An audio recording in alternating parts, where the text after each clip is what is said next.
Well, when I first moved in, obviously I was homeless because I was in a foster family, but then that broke down, so I ended up being homeless. And I spoke to my social worker and everything, and obviously they spoke to here, come for an interview, and then been here over a year. But you ask the staff, like, the amount I've changed and how I used to be quite emotionally unstable when I first moved in, but the support I've got has made me into a different person, really. When I first moved in here, it was due to a family breakdown because me and Mum are so alike that we were clashing all the time, and it wasn't great to be arguing with her all the time. And then I had a partner at the time, so I moved in with him. Then that broke down, so I was pretty much homeless when I first moved in here. I was an emotional wreck when I first moved in. I am still under the mental health, but with the help of the hostel I got involved under Fellow House, but it's now being changed to Norwich Mental Health. But I don't think without the support of the hostel I wouldn't be here now, really. Someone moved in, and when we got the referral, we were told that this young person would not engage with staff, come from a residential setting, wouldn't engage with staff, stayed in the room all the time, completely demotivated. And initially we thought, oh, wow, how are we going to work with this person? Because it's key, you know, engaging with staff and other people is sort of key to it.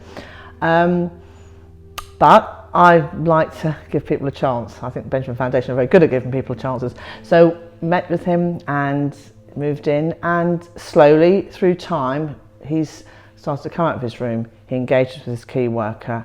He's spending time in the lounge with other young people. He's now looking at college courses, and recently met with a social worker who said that she was astounded at the change, and that she said it might not seem like a huge thing, but actually for him it's massive. You know, allowing staff to check his bedroom to make sure he's keeping it. She said that he wouldn't let anyone anywhere near his room before. So it's things like that. So from someone else's point of view, that might not seem a big deal, but when you see that change in a young person, and you just think, well, we can build on that and we can keep on. It's that sort of confidence, and I think that comes from feeling safe here and having that stability and having staff here all the time. So at any time of day you want to talk to somebody, there's always someone here, and I think that's key to what we do and how we work. We sort of look to put a support package together for them. Each young person would have a varied sort of support package. It would be on sort of a personal basis, but our role here is to kind of support them into independent living, whether that be helping in getting training, going further into education, accessing work, things like that. So yeah, that's the kind of main thing that we would do here. It's gone great this time round. I mean, Mel's my support worker, and if it weren't for Mel, like every time I'm upset, I can go down, I can talk to her about anything, so it's quite nice. Support I got was superb, you know, I'd say first class, but the helped me get the flat I'm living in now, still, since I've left here, and since that, you know, sort of turned my life around a little bit. Without the help and support from people that work here, or did at the time, I wouldn't be where I am now. You know, I've got a little girl, she's 4 years old, you know, and yeah, basically just, it was a happy time. Kind of helped me, like if I wanted help, he'd be there. Just whenever I needed him, like I could just pop into the staff room bit, and he's there to talk all the time. Like even if I say I'm upset at like 1 o'clock in the morning, if I can ring up, he'll still answer the phone and talk to me anyway. Yeah. Doesn't matter when it is. Yeah. You can see a huge difference. You know, they grow in confidence, self-belief.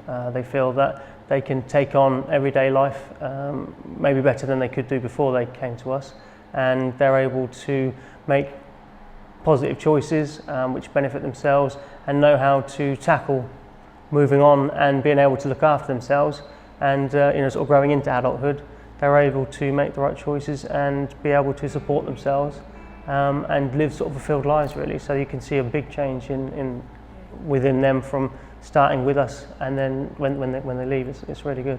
I'd like to get a job at some point.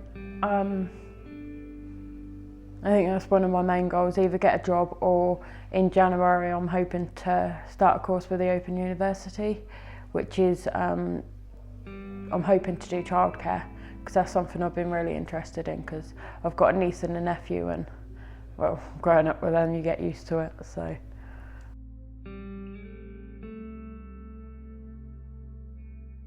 I would have probably ended up in trouble with the, when I was younger I was with the police for a little while.